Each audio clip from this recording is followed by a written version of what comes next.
All right, welcome everyone, and good to see you here again for Module 2.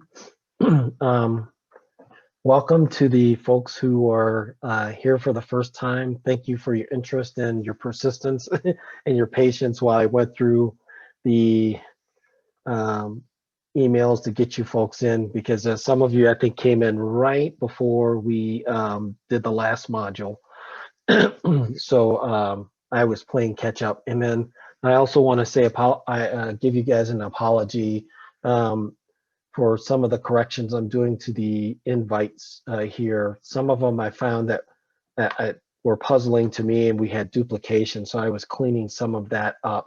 And then we had more people that are coming into the group, so I've been adding folks to the invites here. So I'm doing my best to try to minimize that, but I've never had a Google Calendar invite. I'm used to Outlook, but Google Calendar invite with about 60 people in it that were adding to each individual week. So I apologize for that. I'm going to try to minimize that in the future here to minimize a lot of the emails you're getting here. So we're going to go through the homework here, and we last week I messed up the pictures for folks here. So there are 3 sets of submitters of pictures that I want to go through here, and I don't see Bonnie Smith here.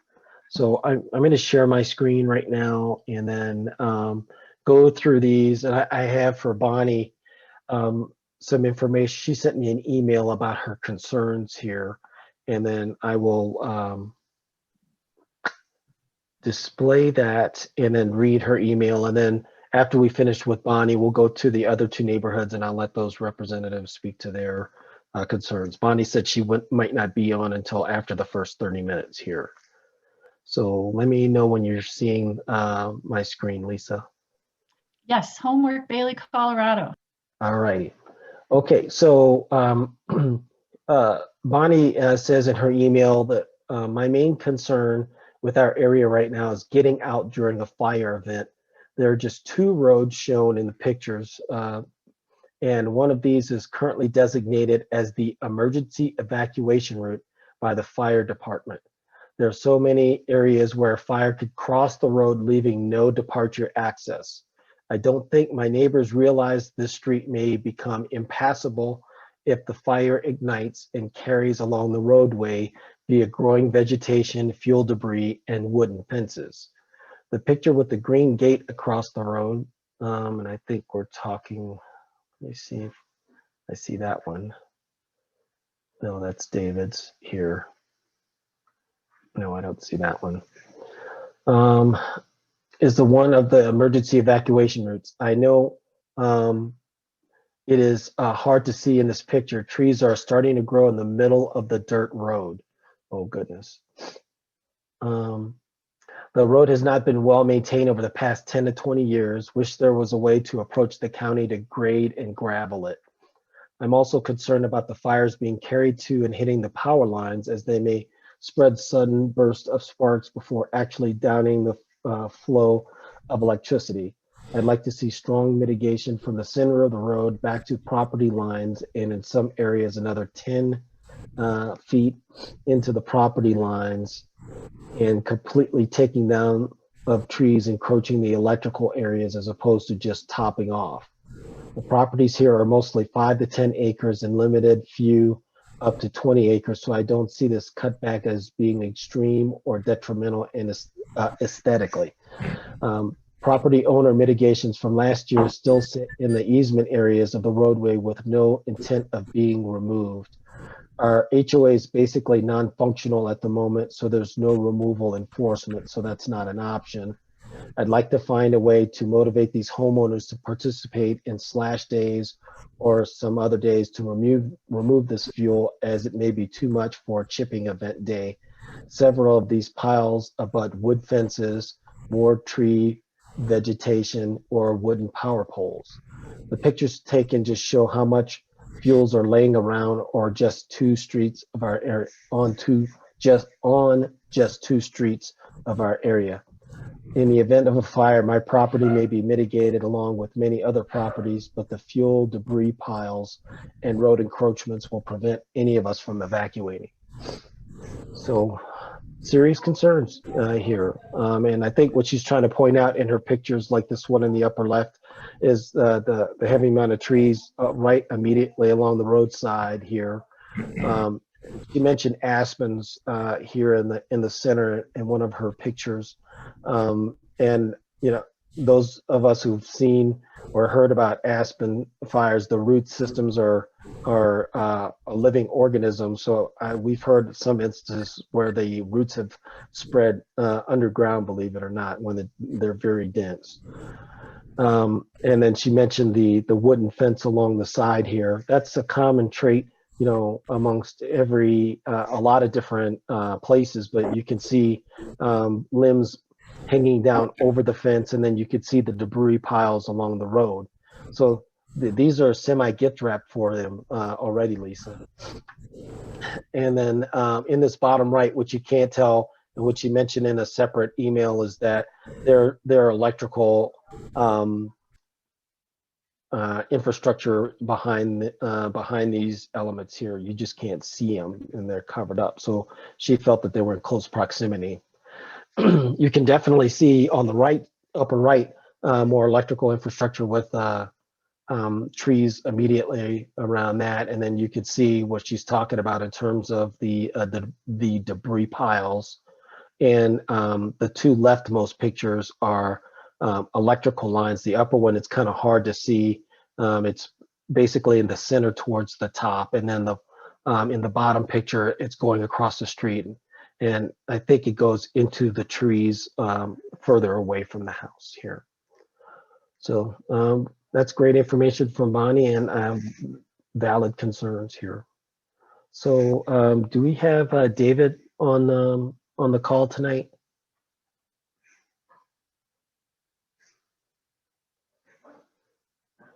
All right, I'm in full presentation mode, so I can't see the list here. So I'm guessing he's not present. Yeah, dense vegetation you could see, and I think he's referencing the vegetation along the roadside here. And then our good friend Gamble Oak, lots of it in the upper left, and more vegetation along the road here. So good elements to address along the way. And then I think I did see Kimberly. Are you on the call, Kimberly?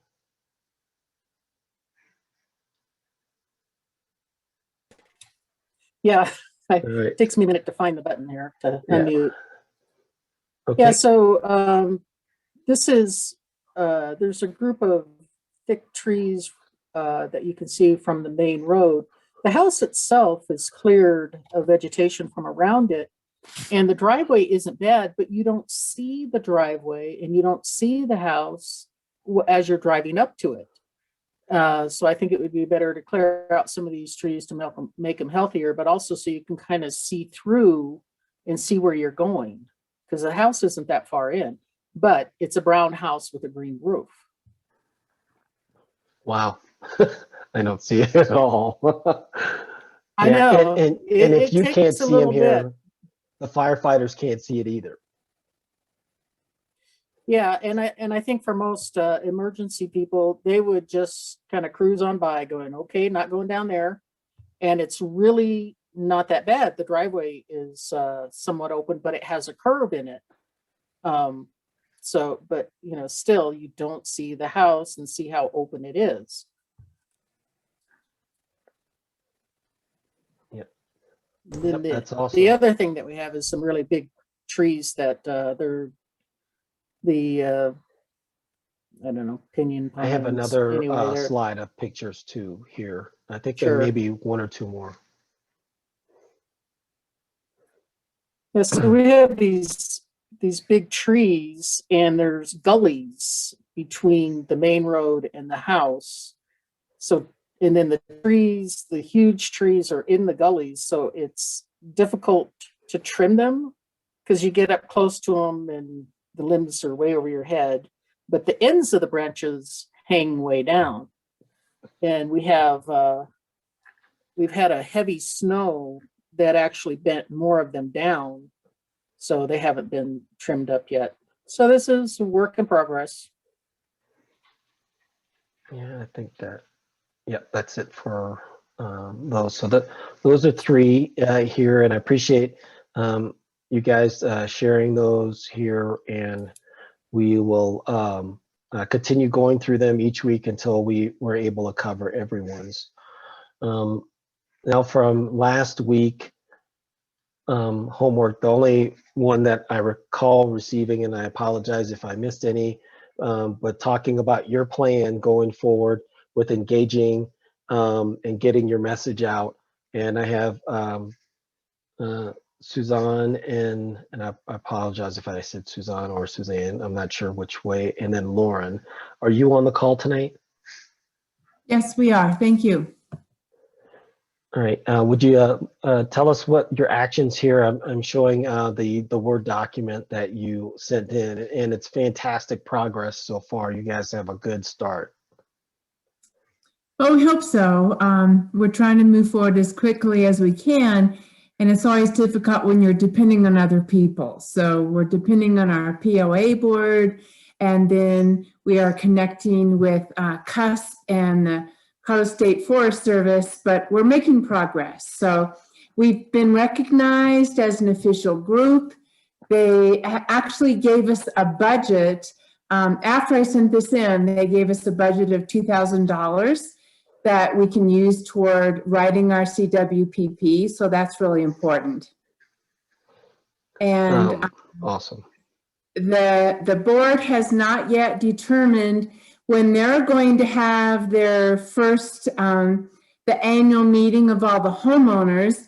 Typically it's in July, but we want to get started before that. So we plan on sending out a newsletter by April and start doing some on the ground, visiting neighbors, trying to get some zone captains together so that we can have some assistance in reaching our neighbors, talking to them in person, in addition to the newsletter and the brochure. That's awesome. That's great approaches here. It's great that you're getting support from your POA, and I think as they start to see success along the way, they'll be willing to support more. And then most POAs in my homeowners association has a budget each year, so then you can ask for budgets for chipping as you go forward, as they feel that this is a worthy endeavor, and especially if you can start to see progress in the neighborhood. It's fantastic.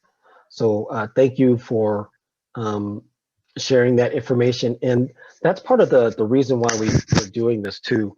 We just don't want to give you homework.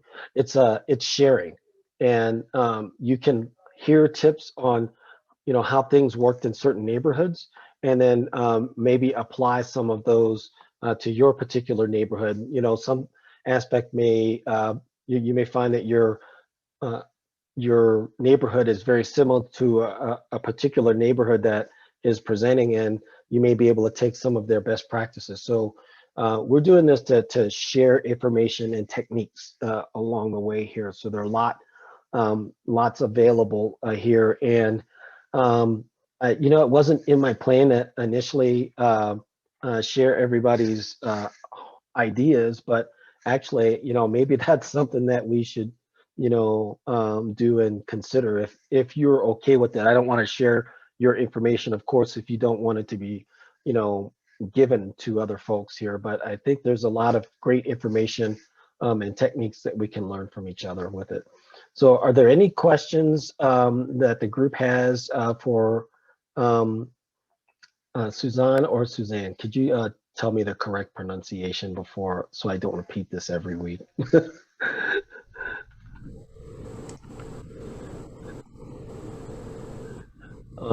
And then also Lauren. So I'm guessing that there are any questions for them, then I will hand over the presentation to Lisa, and she's going to talk about home ignition zones, our first module in our wildfire assistance, Andre?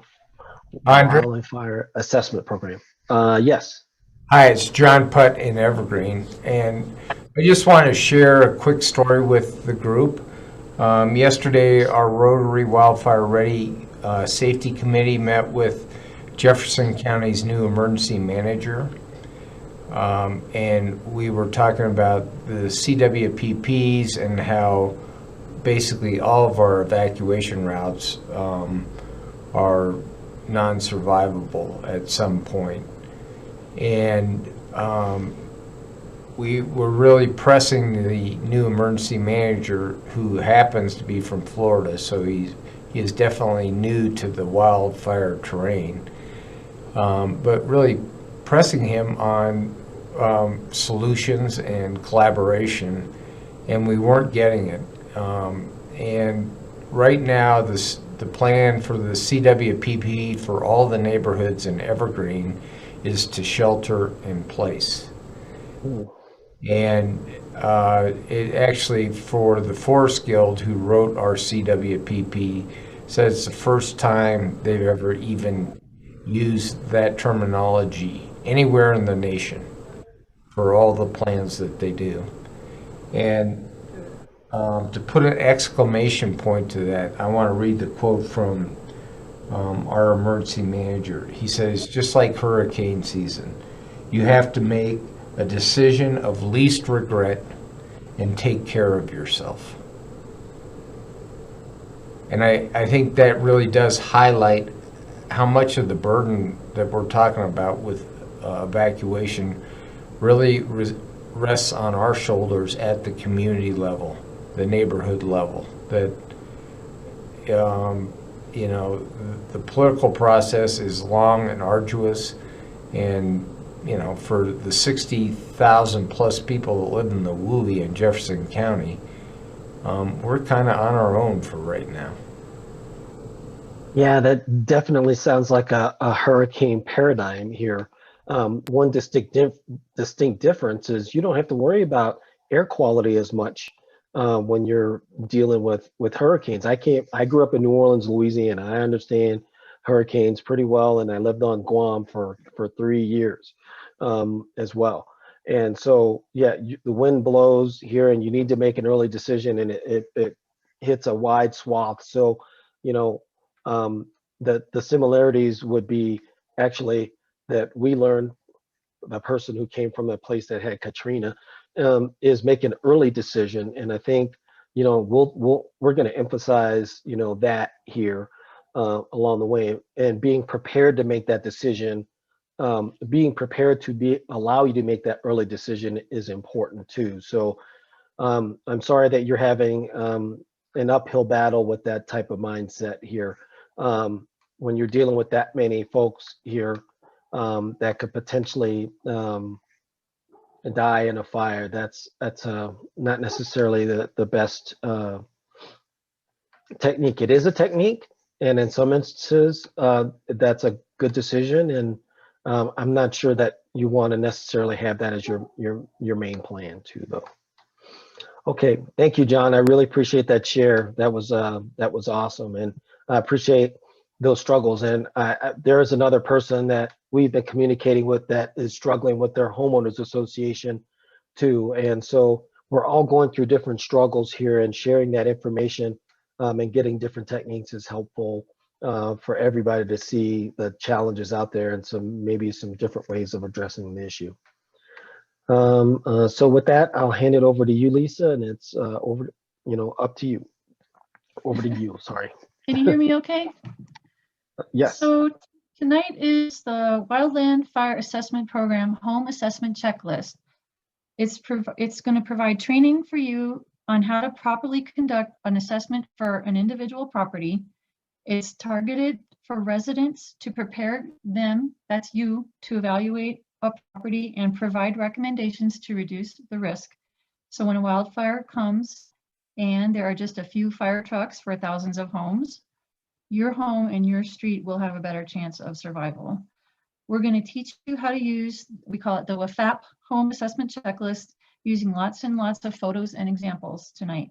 This program was developed by the U.S. Forest Service and the National Volunteer Fire Council. So I'm going to show you how to look at your own yard in a whole new way. This week, we're looking at the home ignition zone, which is the first 0 to 30 feet from the house, and then up to 100 or 200 feet from the house if you own that much property.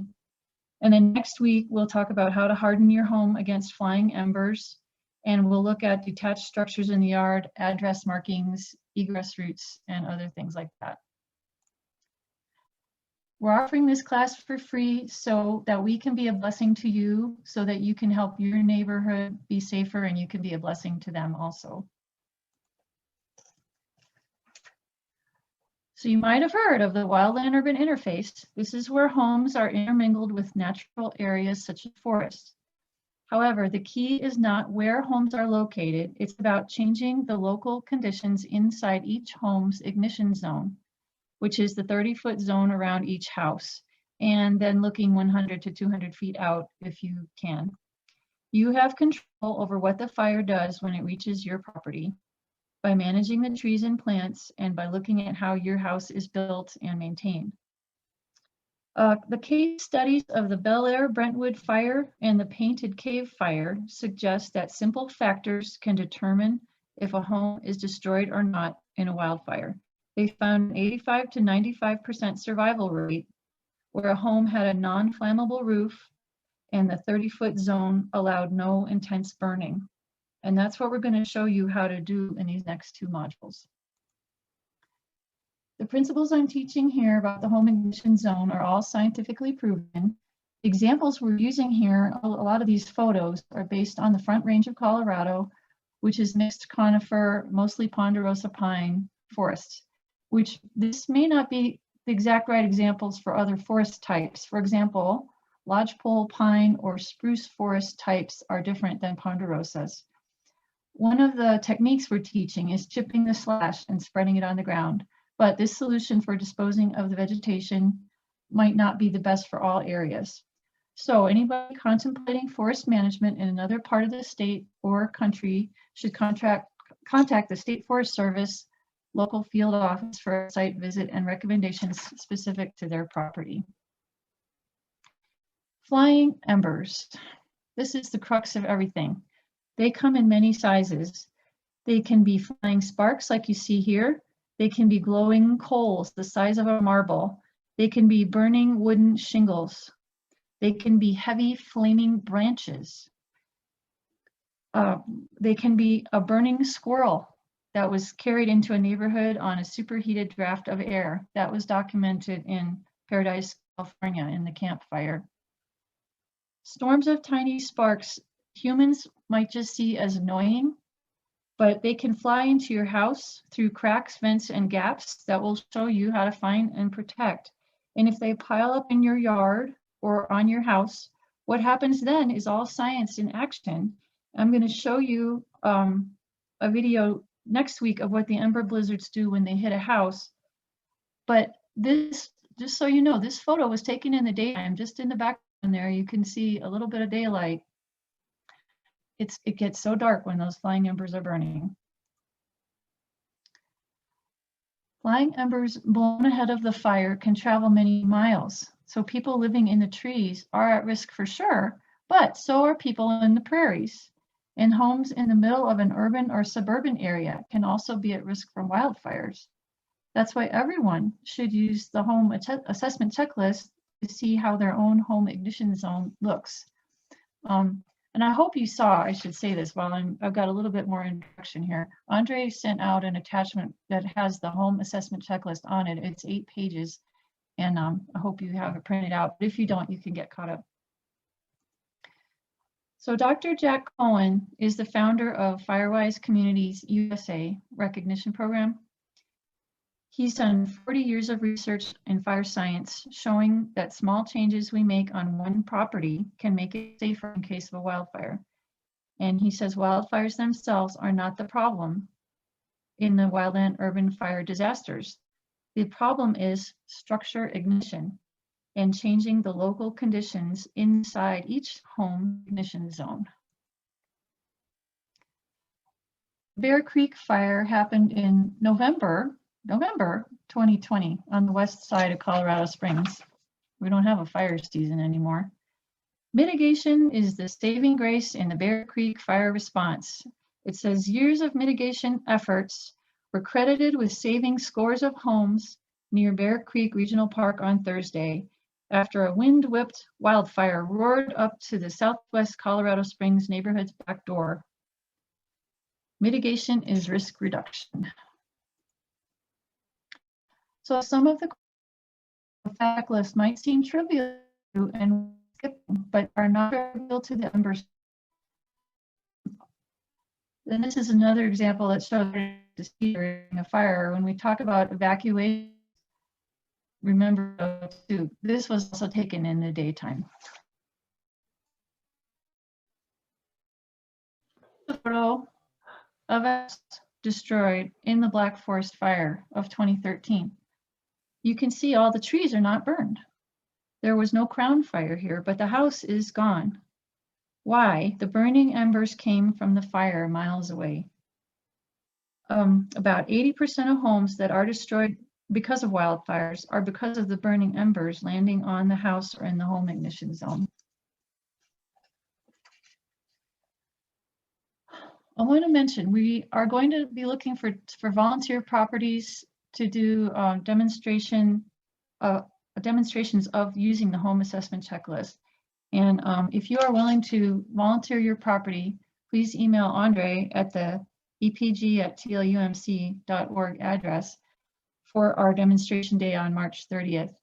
For anybody who can't make it to one, I think we're going to be ending up two demonstrations in two different areas, Bailey and Monument.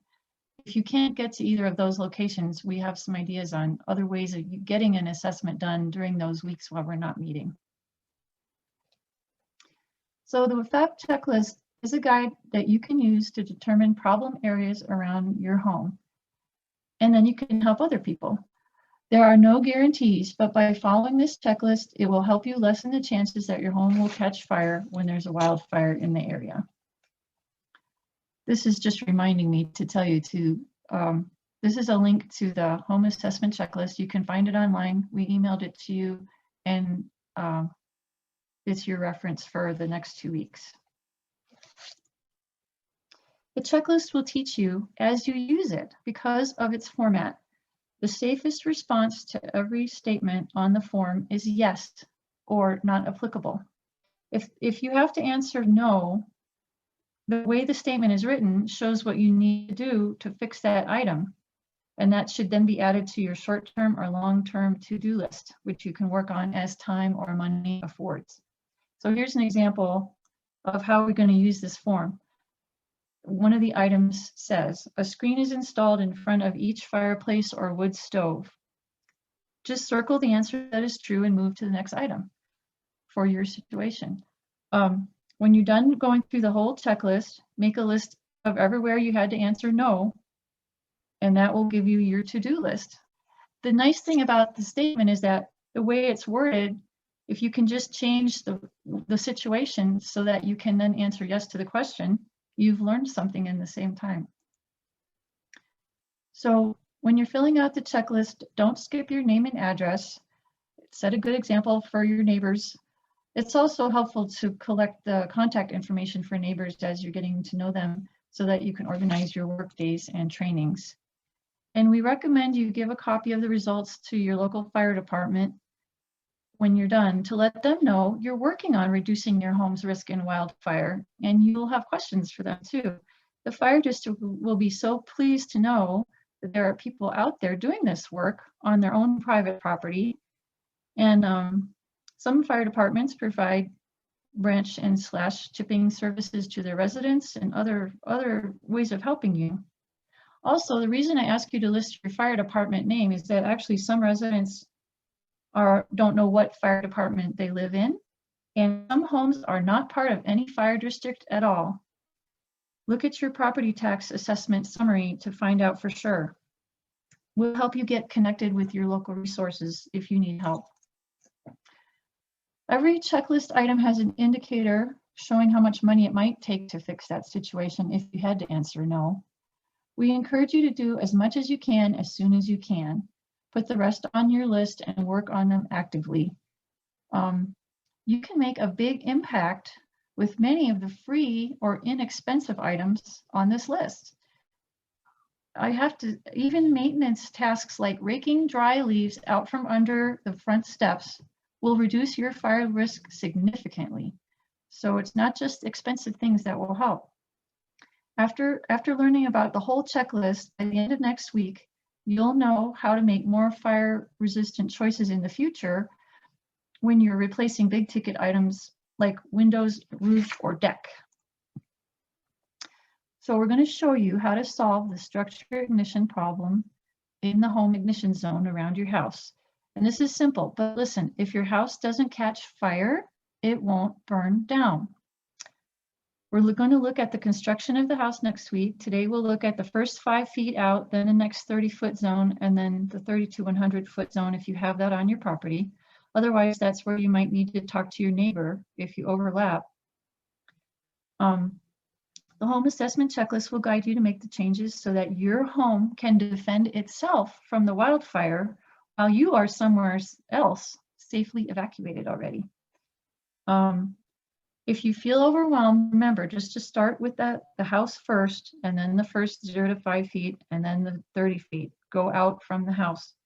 The red and orange zones around the house in the diagram can help you visualize what we're talking about. Start with the house and the red part.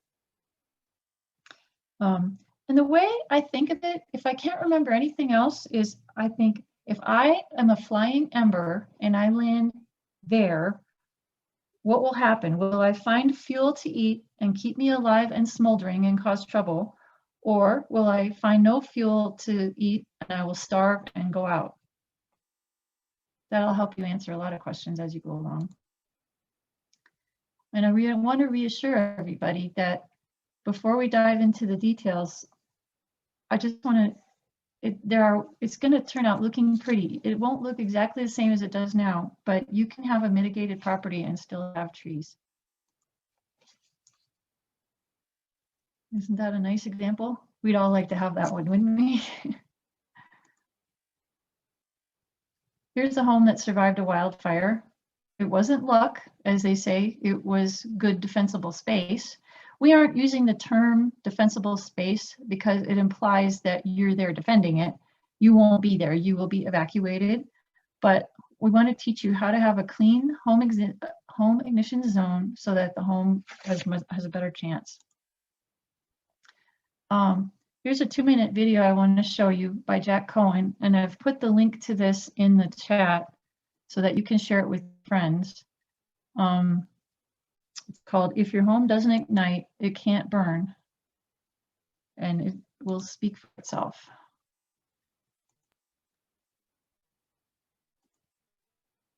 Oops, oh, I did the wrong thing. Hold on.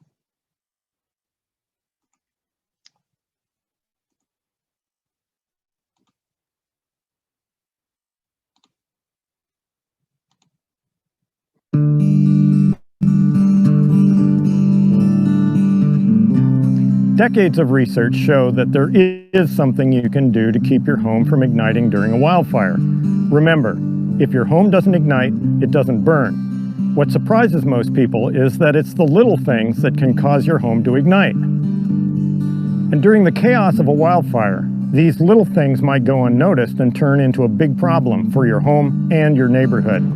You've got to act now to address these little things long before the fire ever starts. Luckily, many of the things you can do are pretty easy. Check your eaves, walls, and foundation for cracks or openings. You don't want embers getting into your house. Clear your gutters of leaves and needles regularly. Check out the first 5 feet from your foundation, deck, patio, or porch. There should be nothing that will burn next to your walls or under your deck. Flames contacting your house are a bad idea. Any place that you see leaves or needles piling up from where the wind blows them is where embers will go during a wildfire. These are the places to pay attention. Home improvement projects like screening your vents with metal mesh or replacing wooden attachments like decks or fences with non-flammable alternatives will take you a bit longer and may cost more, but will be extremely effective in increasing your home's chances of survival. When you're ready to replace your roof or your windows, cost-effective, fire-resistant alternatives are a great choice. There are many things that you can do to keep wildfire from becoming a disaster right at your own home and together with your neighbors. For more information on how to live less dangerously from the threat of wildfire, visit nfpa.org and firewise.org.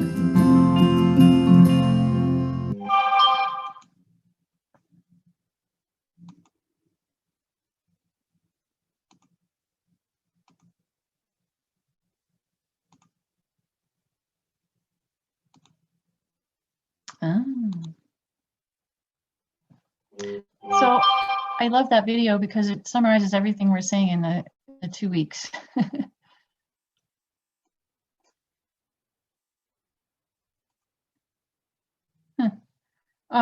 So the goal is to reduce direct flame contact with your house, which could come from flying embers, causing spot fires.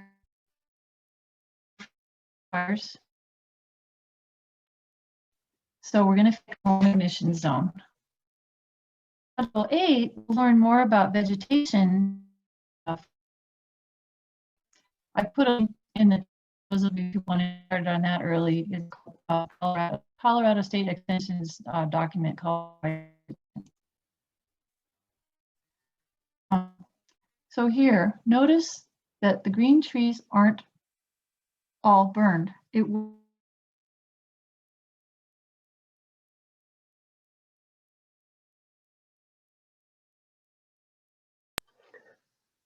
And Lisa, I think we're losing your audio. Did you hear the audio on the video? Yep, we heard it. It's just kind of started breaking up after the video. Okay. Well, the video was the best part. So I'll just let's see. I gotta get back to my PowerPoint. I think I lost my internet there for a minute. Is probably what. But I think I'm back. Okay. You'll have a link to that video in the chat and in the information from Andre. So you can control what's in your home's ignition zone on your private property. No one else can do this. It's your responsibility. So we're actually getting to the checklist itself now. All the inspirational parts. Go to page 3. We're going to start with outside the home. The fuel-free zone is the first 0 to 5 feet from the house. We're going to evaluate each statement with a yes, no, or not applicable. And even though it's an 8-page form, it walks you through what you need to do. So here's the first one on page 3. Yes or no, hard surfaces are installed in this zone, such as a concrete walkway. Yes. You can use gravel or bare dirt, which is easier to rake. You can use nice paving stones like they have here. Just keep them swept clean.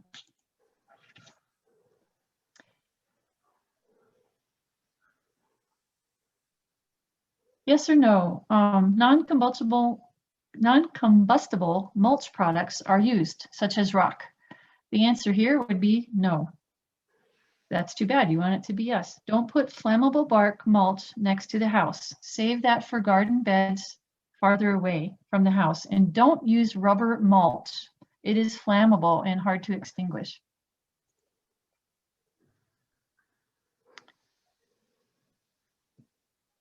Pine needles are fine, dry fuel, just like you'd use to start a campfire.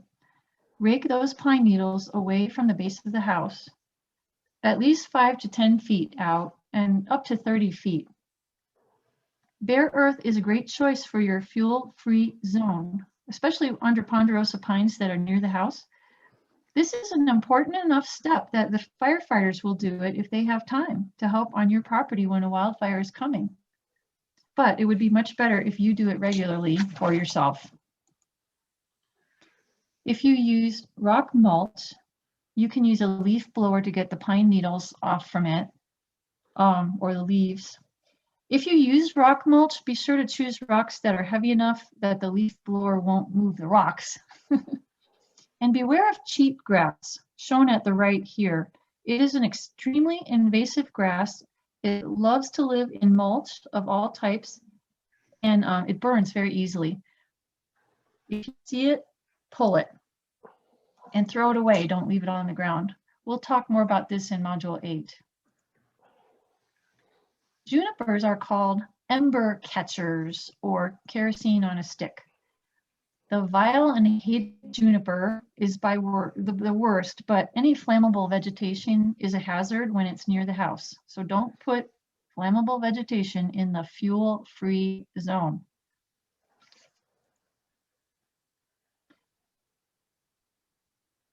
Herbaceous means non-woody, where the whole plant dies back in the winter. So yes or no? The lawn is well irrigated and has only low-growing herbaceous plants. Well, in this case, no. The lawn is well irrigated, but there are woody plants too close to the house, and some kind of burning ember landed in them.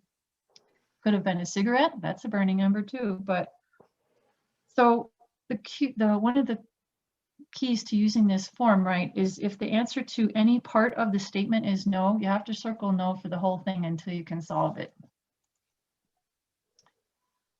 Here's a good example. Keep the grass irrigated and cut short if it is near the house. Fires are part of the prairie ecosystem too. And depending on how you maintain your fuel-free zone, it'll make a big difference. In 2018, the mile marker 117 fire in Colorado was all on grassland. It burned 41,000 acres and destroyed 23 homes. It was started by a car on the interstate dragging a muffler on a red flag warning day, much like today. The sparks ignited the grass on I-25. The homes that had their grass mowed had in their ignition zone had a much higher survival rate.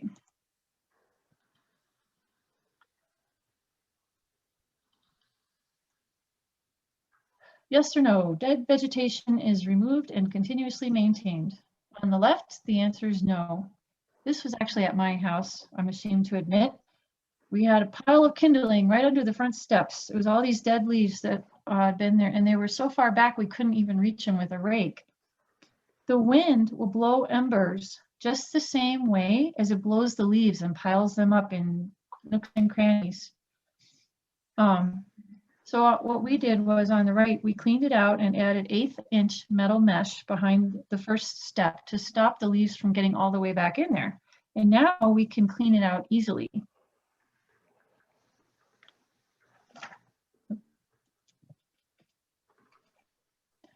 This lattice work is pretty, but it's made of wood. And how often do you think they clean out the flammable debris that gets back there? The gaps are big enough that there's likely a lot of dry fuel, leaves, and stuff stuck back there. Our local state forest service manager recommends removing this lattice altogether and replacing it with 1/8 inch metal screening to provide fewer places for the embers to accumulate. So yes or no, dead vegetation is removed and continuously maintained. Nope, not here. But it is here. Isn't this cute? Debris that collects in window wells is just as bad of a problem. But in this case, they've created a reason to keep it clean, and they have this metal display in there. Just don't let your window wells fill up with needles or leaves. Put a screen over the top so that it's not a place for embers to smolder. This is not fuel-free. Don't put your wood pile next to the house. And covering it with a tarp won't help. The embers will melt right through a tarp. Wood piles should be 30 feet from the house and uphill from the house. But you're going to love this. This is the same house a couple months later. The owners moved the wood pile off to the right, which is great. It may be hard to tell though, but those are scrub oak in the center of the photo. We'll learn more about why having them so close to your house is a bad idea. when we get to the next section. But so they've made some progress in their yard, but when I get a chance to talk to them, I'm going to talk to them about that scrub oak. This is not fuel free, 0 to 5 feet. The embers could blow in here. They might actually smolder for hours and then ignite. But they would eventually create direct flame contact with the house. And this could happen long after the fire crews have moved on from this neighborhood and are not looking for spot fires here anymore at all. So don't give those embers any place to hide.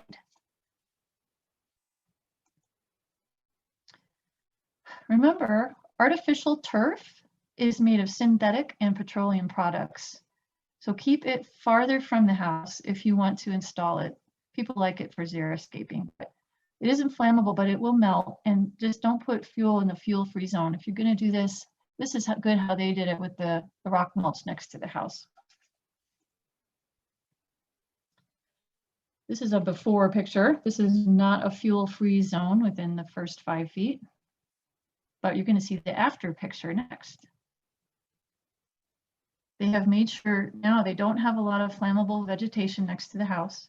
These bushes are herbaceous, that means non-woody, and they are okay. And we'll give you some more examples like that in Module 8. We're on page 3 of the checklist, and now we're looking at the next zone, the zone 2, 5 to 30 feet on the perimeter of the home. Something to stop and think about is, how far is 30 feet? Well, it's about 10 paces. If you stand by your house and take 10 paces out, that's 30 feet. If you can't do that because there's too much vegetation, please pay attention to this section. So yes or no? This is a big one. Islands or groupings of path make it difficult for fire to burn directly to the home. No way.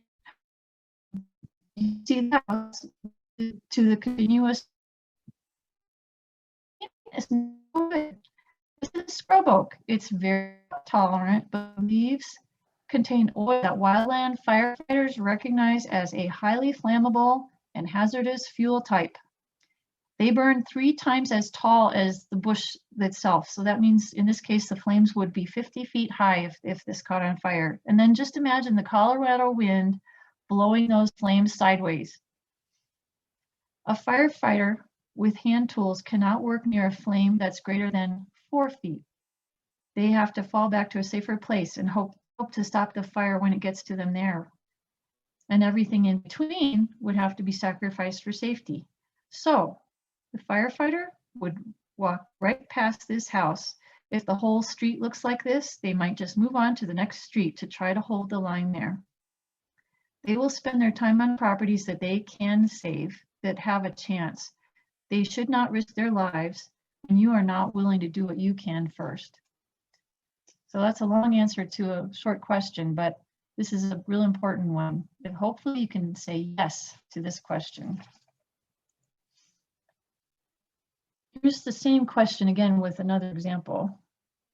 Islands or groupings of vegetations form a discontinuous path to make it difficult for the fire to burn directly to the house. Nope. If this is what you see looking out from your house, this is not islands or groupings of vegetation.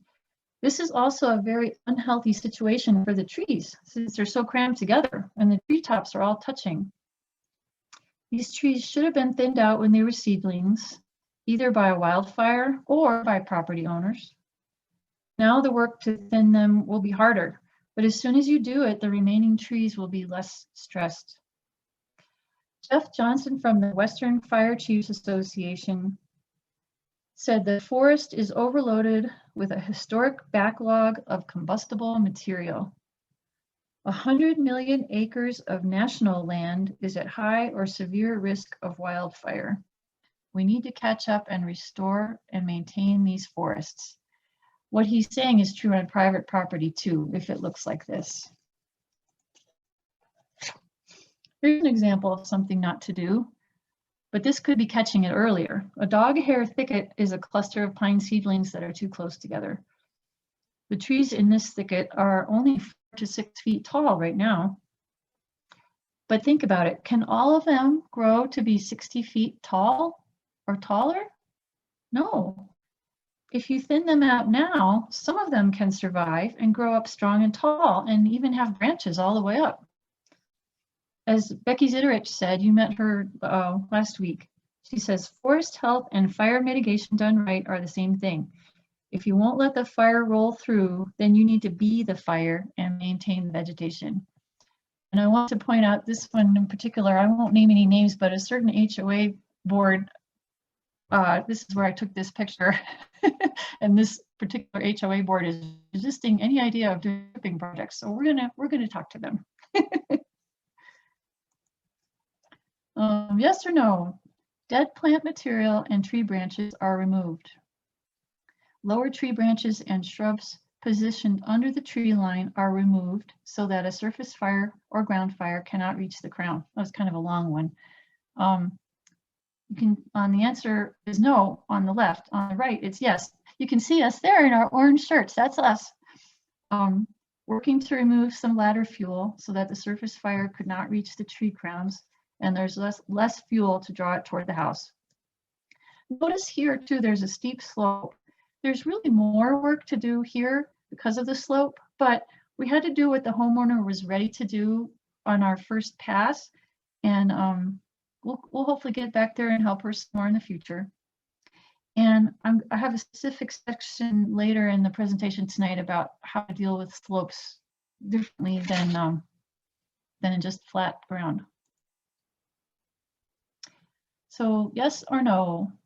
Trees in this zone are maintained with a minimum horizontal spacing of 10 feet between crowns, with the distance increasing with slope. So the answer is no on the left, but yes on the right. The crown is the outside edge of the tree branches. And notice it does not say 10 feet in between tree trunks. It's 10 feet from the end of one branch to the beginning of another branch on another tree. That's called 10-foot crown spacing. See how the fields are discontinuous in the photo on the right?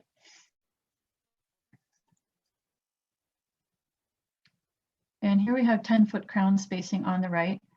If you really want to keep an island grouping of trees, instead of just having one tree here or there, you can do that, but make sure the clusters of trees have at least 10 feet in between them and the other clusters of trees. Just choose the healthiest trees to keep and get rid of the other ones that are draining the resources away from them. Yes or no? Limbs and branches are pruned to a height of 15 feet. And just make a note on your checklist if there's a section of yard that needs work. Usually people have one side of their yard that's better than the other. Why is this important? Well, ladder fuels are the thing that are going to help the ground fire jump up into the tree crown. And tree crown fires are much harder for the firefighters to fight than a ground fire. This is the same item. For shorter trees, you can't prune them up 15 feet because there won't be anything left. But you can prune them up no more than a third of their height. For shorter trees, such as pinyon pines, the standard recommendation for pruning pinyon and Rocky Mountain juniper is 4 feet up. Talk to your state forest service manager for advice if you have a particularly emotional tree that you're trying to deal with. Another way you can do it is to make sure the trees are arranged in more of a checkerboard pattern so that the fuels are not in a continuous line to the house, so that the flames can't jump from bush to bush easily. Just think about what it will look like if that tree's on fire and the wind is blowing 50 miles an hour.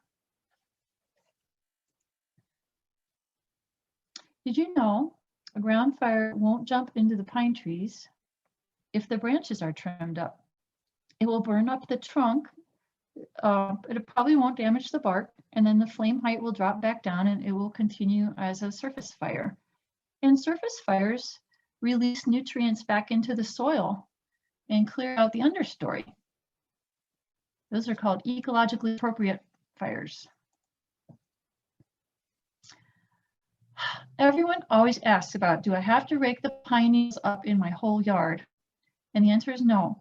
So long as the needles are not more than 6 inches deep and they're not serving as a ladder fuel underneath low branches, you can trim up the low branches and leave more of the pine needles where they are and help retain moisture. Here are EPG. See somebody there in a yellow shirt? That might be Andre. We reduced the fuels in the home ignition zone. Something else to know about why we don't like scrub oak very much is that it's a very thirsty plant.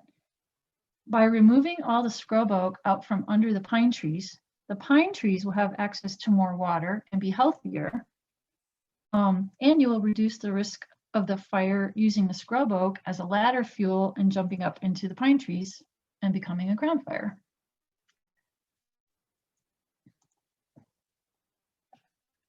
Yes or no? Propane tanks larger than 125 gallons are located at least 30 feet from the house. And there are at least 10 feet of fuel-free space around the tank. Remember, each detached structure on your property needs to have its own 0 to 5 foot fuel-free zone, which this one does. This one looks good. We'll talk more about extra detached structures in Module 3. Make sure your propane tanks are well maintained also. They should also be painted a light color because dark colors absorb heat. And if the tank gets rusty, the dark color of the rust will absorb heat rather than reflect it. So that's another reason to keep your tank in good shape. So now you know the importance of the first 30 feet from your home, the first part of the home ignition zone that you need to keep clean. This example here, I think we sent it out in an email to you already. This is a new experiment that we've come up with. It goes along with everything we've learned so far, separate from the home assessment checklist. But what this does is it tells you 8 places to take photos of your house from 30 foot out, looking at the house on each of the 4 corners, and then the front door and steps, under the deck, the sheds and the outbuildings, and looking at the house from where the driveway meets the street. The reason we came up with this diagram was you could take those pictures and email them to your somewhat local expert and have them do a quick evaluation without them having to drive 2 hours to look at your house. And also, if you take pictures there now, you'll have your before pictures. And then later on this year, when you've done a bunch of work on your house, you'll have the same reference points to use as your after photos, and we can use those to celebrate with. In our emergency preparedness group, we said we will work for before and after photos.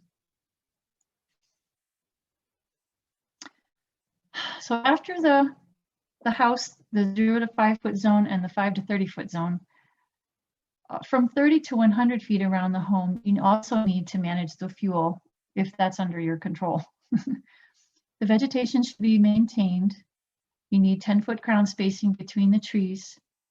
Those gaps reduce the possibility that the crown fire will travel along from tree to tree. So if you limb up the trees and get rid of the ladder fuels, fire science proves that'll give you your best chances. If the fuels are staggered instead of continuous, they sure made a difference here in Boulder. This was the same house that we saw in the video on the kickoff day. And yes, if your home ignition zone overlaps with your neighbor, we urge you to talk to them, and we'll talk more about that in Module 3, but you do have combined interests. This is the same house as from the previous slide. This is just from farther away, and it's just amazing. Well, it's not amazing. There's science that proves it's not a miracle. There's a reason why this house survived. They had cleaned out their home ignition zone. Okay, yes or no? Trees in the 30 to 100 foot zone are maintained with a minimum horizontal spacing of 10 feet between crowns, with distance increasing with slope. The next one is yes or no? Ladder fuels under the taller trees are eliminated. In this case, this property, these people have cleared out over 500 trees on this property. but it still has a lot of trees, but it's a lot safer. Also, they've discovered they can have green grass right near their house since the sunlight can get through. But the chance of a ground fire here going up into the tree crown is small, and they have done great mitigation work. And you can't tell from here, but they've also done a lot of home hardening. We'll learn more about that next week. Okay, go to page 4 of the home assessment checklist. Yes or no, is there a separation between groupings of trees here? No. Yes or no, is all dead plant material removed and vegetation continually maintained? No. These are all spindly lollipop trees that only have needles at the top because they're too crowded. Unfortunately, properties like this is right near where I live, they have at least 350 trees per acre, and they need to be thinned out by the property owner. To maximize tree health, we should have closer to like 10 trees, 10 pine trees per acre, no more than 50, not this many. It's too bad the earlier generations didn't thin them out when they were little seedlings, because now we've inherited a lot of catch-up work to do. This is because of the fire suppression policies that were in place, but that's changing now. We're still on page 4 of the checklist. There's one more set of conditions to think about, and that is sloping properties. On a steep slope, the trees need to be farther apart than the 10-foot crown spacing to reduce the chance of the crown fire spreading because of the way fire behaves on a slope. On a very steep slope, the crowns should be 30 feet apart or more. This diagram shows how a conventional deck at the top of a slope is vulnerable to the superheated air from a fire coming up the hill.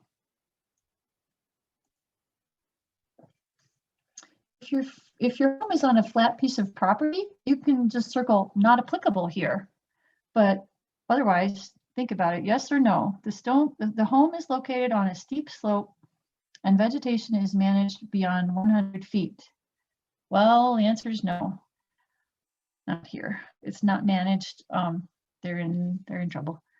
Do you know for every 10 degrees of slope, the fire will double its speed besides superheating the air? Okay, yes or no, or not applicable. The home is located in the middle of a steep slope or at the top of a slope with minimal setback. Vegetation management is increased in the 5 to 100 foot zones. So there's a lot packed into this one item. And if you're evaluating a property, you have to be able to say yes to all the pieces in order to circle yes. Otherwise, there's more to evaluate here. When you have a slope, look on the diagram. See how it takes more space to create the buffer zone on the level ground on the right? What was a 30-foot home ignition zone on the flat ground is a 100-foot zone on the slope. If your home is in the middle of a steep slope, vegetation management is more of a life or death situation than it was on the flat ground. Yes or no? A non-combustible wall is installed within 15 to 20 feet of the downslope side of the home, particularly if a deck overhangs the slope. If the answer is yes, that's great, because as we saw in the diagram, a stone or cement wall on the downhill side of the home will slow down the preheating of the air that a fire does as it runs uphill. This reduces the chance of the fire coming all the way up to the home and igniting the deck with radiant heat, even if there's no direct flame contact. The example on the right here shows herbaceous plants used well also. I love to show pictures of how to use vegetation that's still mitigated. Yes or no?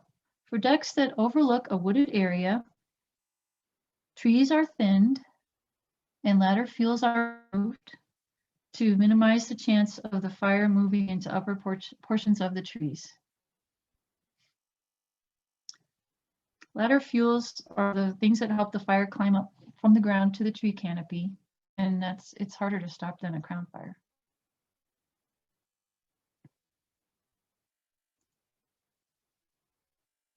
Now we're still learning about slope, but we have to jump to page 7 now in the home assessment checklist. I'm not sure why they separated this into 2 separate parts, but I just want to keep talking about the same concept all at the same time.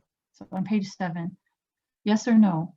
For decks that overhang a steep slope, the defensible space is sufficient to reduce flame length and minimize the flames spreading up the hill, so it is less likely flames will come in contact with the underside of the deck. That's a long one too. And you'll have time to read all these slowly and think about them. But see how they emphasize this point.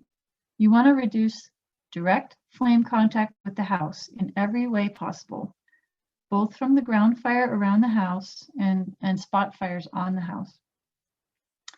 If you were the fire department, would you slow down to try and help this house?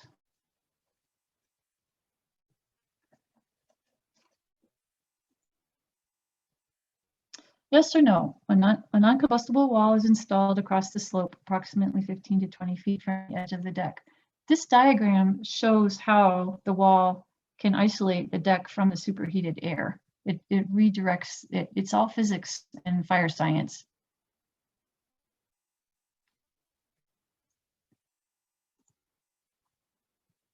This is a fun example showing defensible space downhill from a deck. This one looks pretty good. In this case, they just need to add some screening underneath the deck to stop embers from blowing under there. And the fire pit needs a screen too, but we'll talk more about that next week. But otherwise, there is good defensible space and a fuel-free zone on this deck.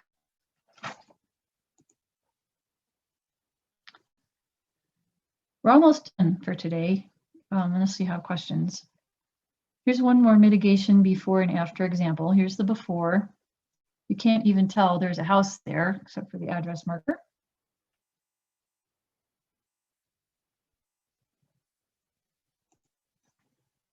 But here's the after. It still has trees and shrubs. The fuels have been reduced. We can actually see the house from the road. They do still have some work to do, most likely, but it's a big improvement already. And hopefully their neighbors will help them keep at it too. If you ever have a question though, visit with your forester and develop a prescription that is appropriate for the conditions on your property and in your climate. So remember, we're looking for volunteer properties where we can do a demonstration project. Please communicate with Andre about that. And those are going to be the ones we do on March 30th. So instead of meeting online that day, we'll be meeting. So you're a copy of the WFAP home assessment, your own property so far for the items we've covered. And then in March, you cover the remaining checklist items in the second about how to harden your home against flying embers.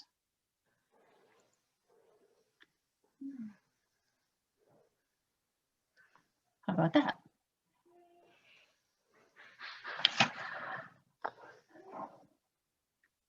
So that's all I have for tonight.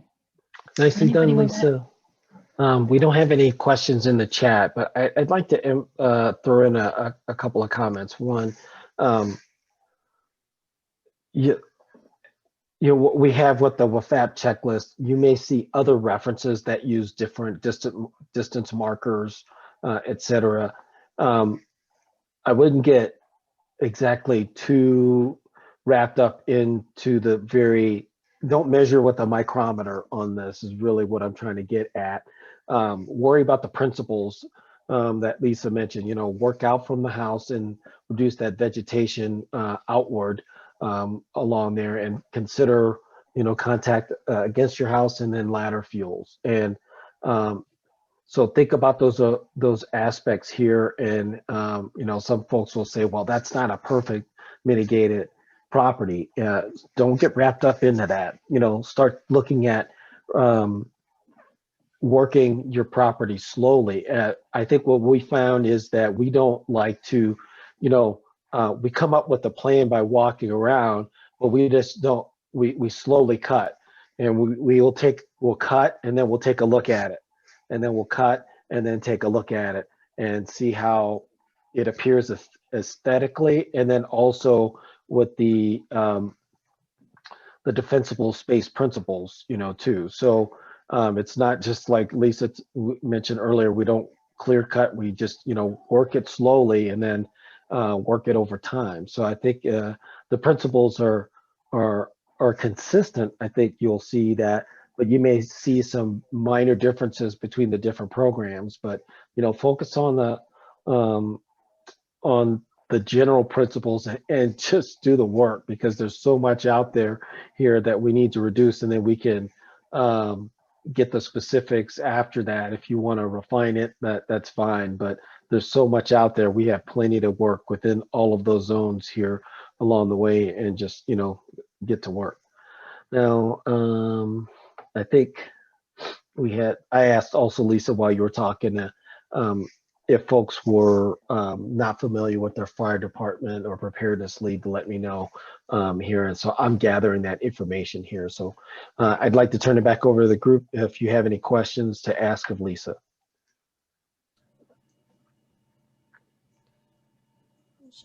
Hi, Lisa, this is Kristen. Hi, Kristen.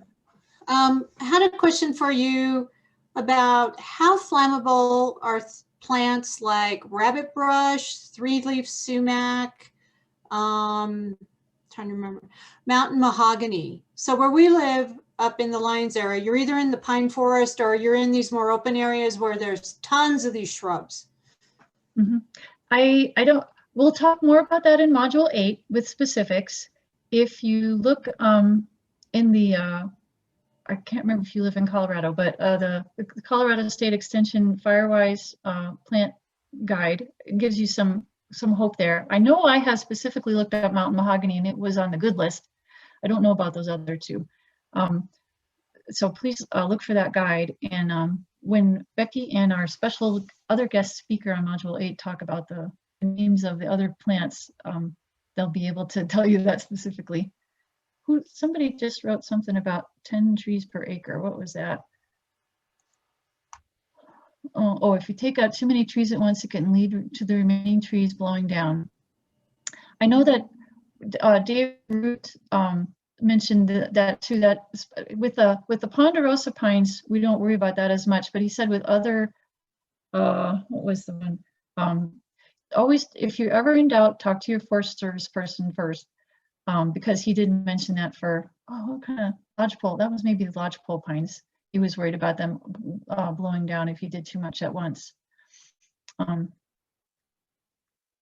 Someone had a question about the artificial turf, that it's use it for, think about what it is when you're installing it.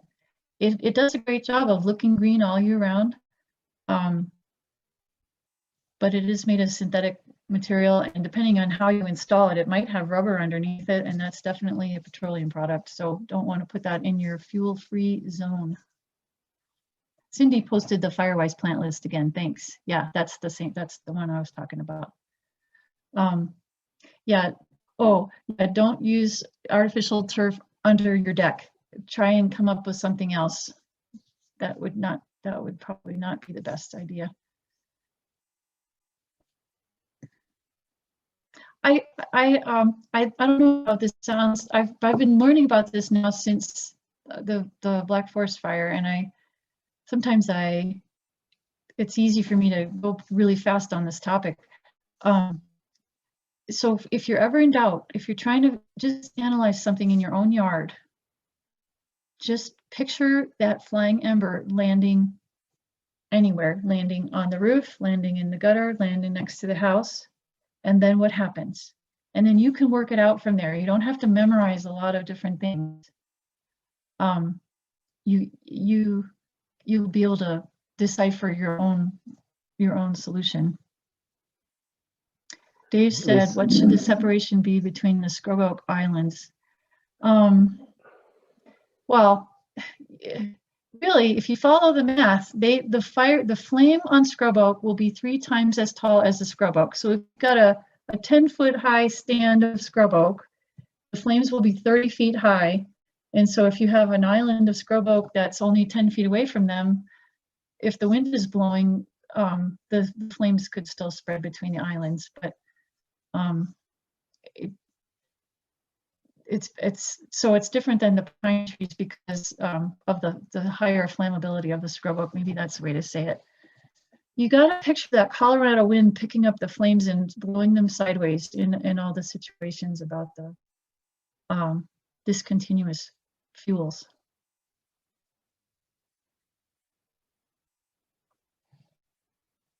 As you look at your own houses this week, just jot down things you're noticing or wondering about. And so there are things I'm qualified to answer, and there are things I'm not qualified to answer. And I will definitely tell you when I haven't stolen that kind of information. I've been learning about this in so many different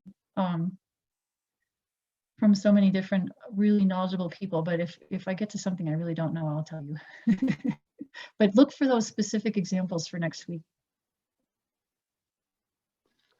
I'd like to go back to Kirsten. If you could put the specific vegetation types that you mentioned in your question in the chat, we'll relay that over to our briefer on that module, so then we can have that information present in it. I didn't catch it all because it went by pretty fast, but if you could put that in the chat, then we'll relay that over to our professional. It's a person from the Colorado State Forest Service, so it's not us nice volunteer people. We have a person that's more professionally trained on that. So Beth was mentioning, she was reminding me that what some people do with scrub oak, this might just help you be a phased way to psychologically get rid of it, but you can trim up the bottom of the scrub oak and make it look more like a regular tree, which reduces the amount of flammable stuff closer to the ground. So that's one option. And Matthew, who is a forest, what's your title? He knows what he's talking about. He says he generally shoots for islands of scrub oak 1.5 times the height of the plants, 2 times the height of the plant in between the islands. And Kristen's already doing her research about the Firewise plants. Good. I know what some of them are, and some of them I can't remember the names.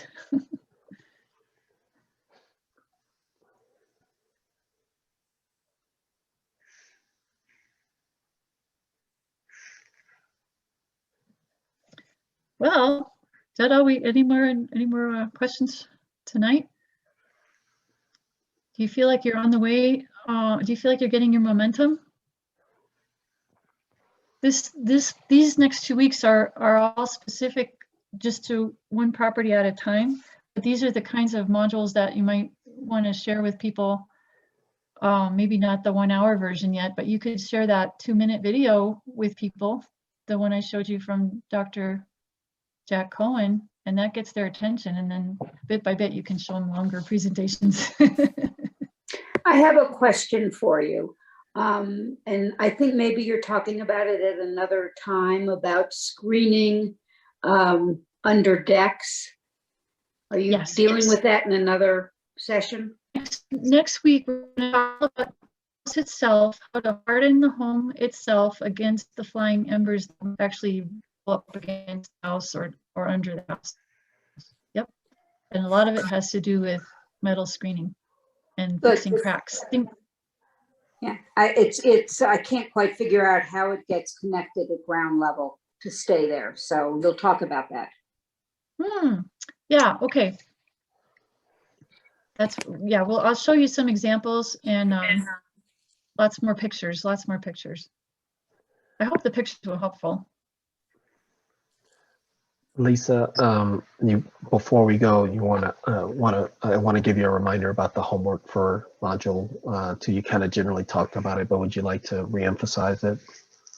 So your homework for this week is to print out the Wildfire Assessment Program Home Assessment Checklist, all 8 pages, and then start to fill out the ones that we covered tonight that you feel like you know enough about. As you get to the other, you'll see the other ones that you aren't we didn't cover yet, but you can probably answer some of them, like, do I have a fireplace screen in front of all my fireplaces? Yes or no. So if you feel confident in answering the other questions, go for it.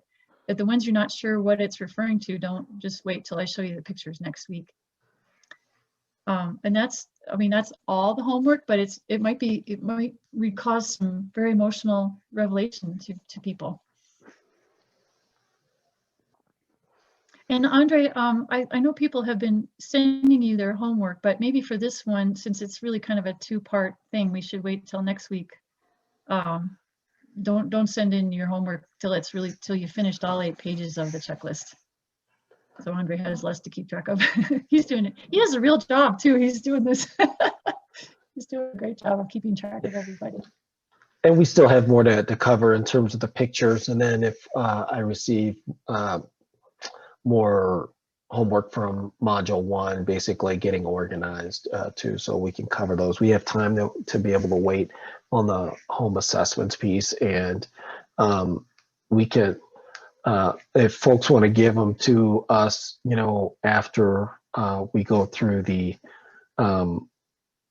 in-person discussion here too, then that's perfectly fine too. So if you have questions, that'd probably be a good time to ask that while we're working there.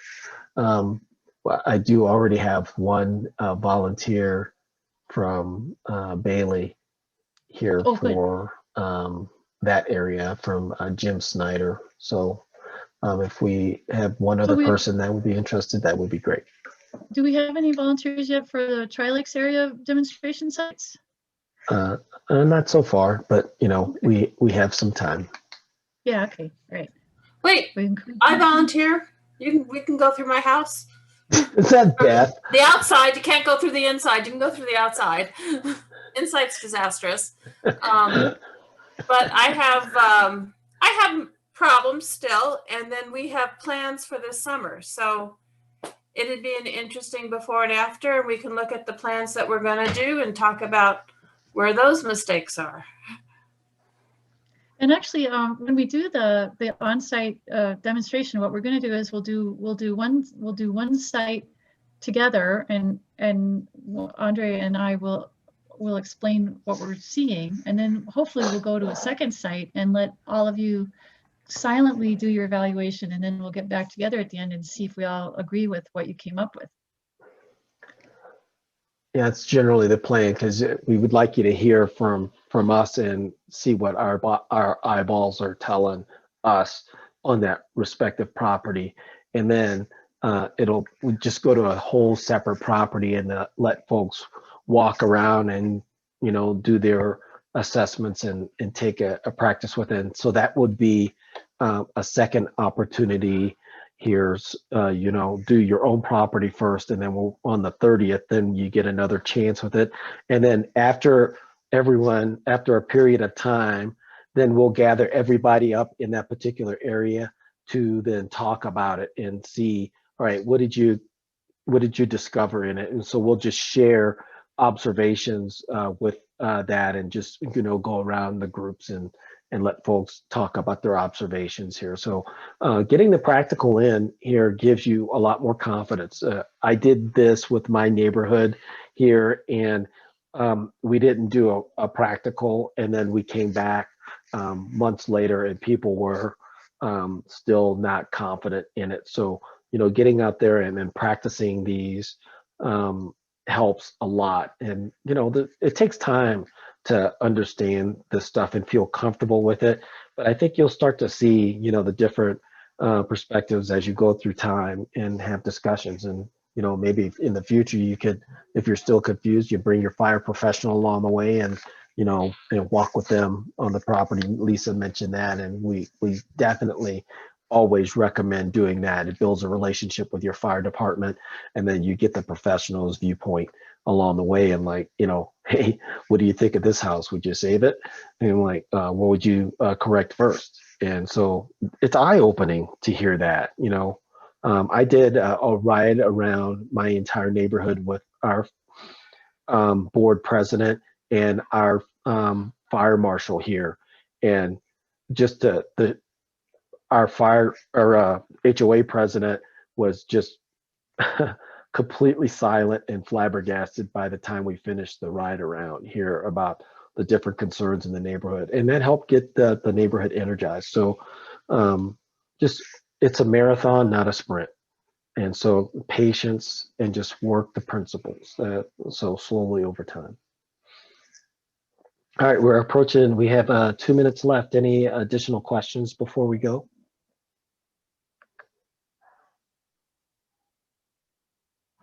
Somebody mentioned there are lots more videos by Dr. Jack Cohen on YouTube. If you look him up, you can find all sorts of lengths of videos. And we're going to watch another video next week that shows the embers actually hitting the house and what happens then.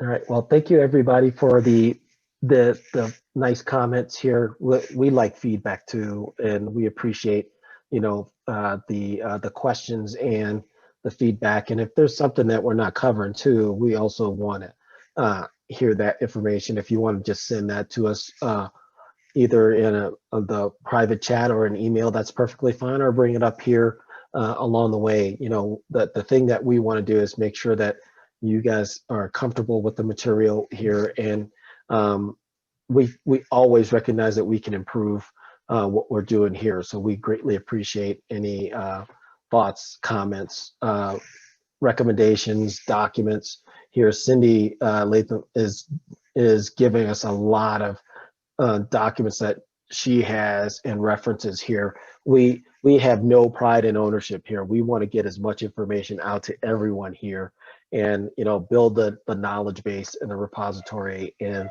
the best practices here. So we certainly don't think that we have all the answers here. We like to think that we're the basically getting people together and getting things going, and the energy that and the information that we share here helps us all out along the way. And then maybe we can bring some of those folks to understand better. So sort of like getting John's neighborhood and seeing the action going there, maybe will make a change in mindset for, you know, folks along the way. All right, well, great job, Lisa. Thank you for sharing your knowledge here. And next week, home hardening here, a lot of good information with that here. That's only half, we covered half of it. So the home hardening piece is as important. You heard what Dr. Jack Cohen mentioned in the video here. So let's not forget about that aspect and not think about the house. So that's as important. So we'll talk about that next week.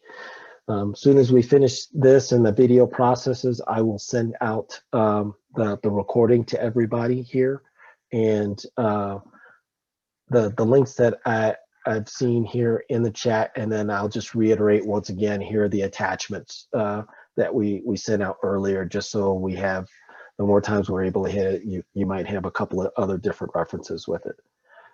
So with that, that's all we have for tonight. And everyone, you're cleared to drop. Thank you very much for your attendance tonight and your patience with us as we go through this program. Thank Thank you. you, See everybody. It was you awesome. next week. Thanks.